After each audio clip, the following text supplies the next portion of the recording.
যে তোর সঙ্গে ব্রেকআপ করছি, তোরা আজীবনের মতো কবর দিয়ে দিলাম।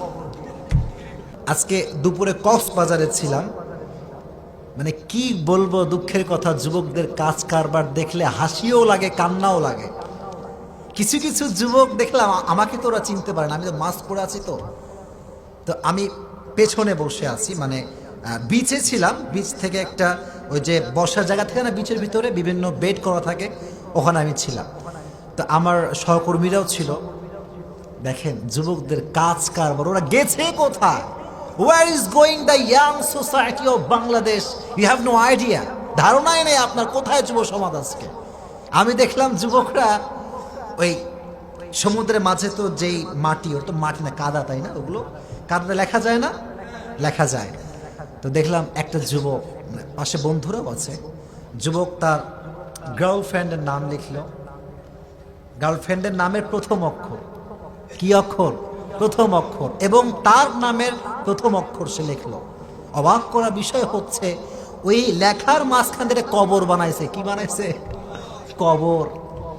কবর বানালো, মাঝে তার নামের প্রথম অক্ষর লিখলো, এবং তার গার্লফ্রেন্ডের নামের প্রথম অক্ষর সে লিখলো, লিখে কবর বানালো। কবর কবর বানাইয়া একটু পরে কবরে মাটি দিল।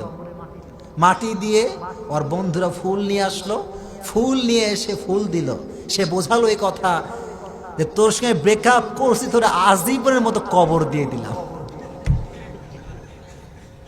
এই সমস্ত পাগলামি বাংলাদেশে আছে না নাই? আজীব একটা তামাশা। এটা কবর দেওয়ার কি আছে রে ভাই? ও একা কবর দেও না, দেখলাম অনেকেই কবর দিচ্ছে ভালোবাসারে আজকে। আসলে এই সমস্ত চিন্তা চেতনা যুব সমাজকে পরিপূর্ণ ধ্বংস করে দিয়েছে, ঠিক কিনা? আর এগুলো যে আমার যখন কথা বলি, অনেকে রাগ করে বলে, হুজুর কি কন? আমি বলি, আমি সে কথাই বলি যেটা যুব সমাজ করছে। যুব সমাজ করে নাই সব? আল্লাহ যুবকদেরকে এই 14ই ফেব্রুয়ারি এই গজবের দিবস থেকে বাঁচাই দিক, বড় আমি। আর আপনারা যারা আছেন এখানে, নিয়ত করেন মাহফিল থেকে 14ই ফেব্রুয়ারিতে আপনার বোন বাসার থেকে বেপর্দায় বের হবে না।